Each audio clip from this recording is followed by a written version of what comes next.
And a new nonprofit created right here in Austin aims to fill the gap left behind by Uber and Lyft. So joining us to talk about RideAustin is its co-founder, Andy Triba, right here. Good morning. Good morning. Thank you for being here. Well, thanks for having me. Tell me all about RideAustin. What makes it so different? Well, RideAustin is really one of these community-led approaches that we had a very specific problem with Uber and Lyft leaving, of course. Yes. And the community got together and really looked forward and said, hey, how can we help solve this? So we developed this nonprofit to really connect everyone together and make ride-sharing work in Austin again. And Andy, why was this important to you? Why did you decide to get in on the ground floor and create this?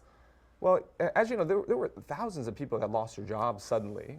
And all these people that were out of ability to get to various places, elderly and others that weren't able to get to their doctor's appointment. Right. So really a bunch of us from the community got together, not only the tech community, but others to bring the solution together and say, hey, let's make something happen for Austin. And you say the tech community because what also makes this unique is that you can actually help the community with a charity. How is this working? So we're really excited about that. Yeah. So we have a feature called Roundup. Okay. And what it is that you'll just simply click it to on and select whatever charity you want. And for every ride that you're on, it will get rounded up and that will actually be donated to your charity of choice. And why was that important to add that as a feature? Because obviously the demand is there for people who need rides, but you're adding this on top of that. We are. We really thought, again, going back to the community approach, that it would be great to take a percentage of all of the rides that are occurring and really donate it to the local charities.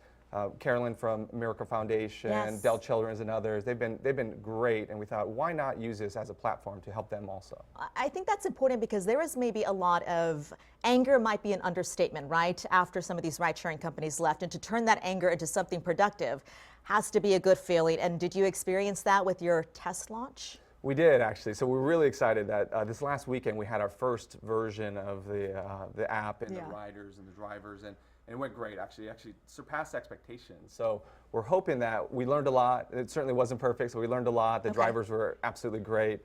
And we're hoping to actually even ramp up even more this weekend. And the drivers that you do have in place, what are they saying as far as meeting some of the rules that the city has in place?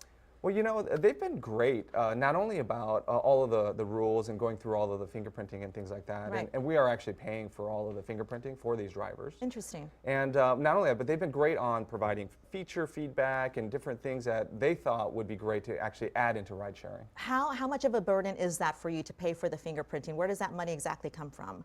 Well, we're actually 100% donation based, so we're actually using donations to actually pay for the fingerprinting and the other activity that's necessary. Wow. Okay. So how can people help out, and when will you officially launch here in Austin? Sure. So the official launch date, we're still hoping for the second week in June. Okay. Fingers crossed. Maybe we might even be able to pull that in. Wow. But right now we're signing up drivers. We have a facility up at Crown Plaza where we're doing all of the vouchers for the fingerprints, and the fingerprint is actually right next door. Okay. And of course, the users download the app, sign up, and then as soon as we're ready, we'll let you know. You'll be ready to go. Will you be ready to still keep on rolling if Uber and Lyft decide, this may be something we're going to come back and do with the city? We were founded on the mission of just trying to get a great ride-sharing solution for Austin. Okay. So we'll have to see what happens at that point in time, but we're excited to be getting out there, getting launched, and hopefully a lot of people will enjoy the service. You come back and please and tell us how it's all working out and how much money you're raising for charities. I'd love to know. Absolutely will. Thanks, Thank you, Sally. Andy. Thank you.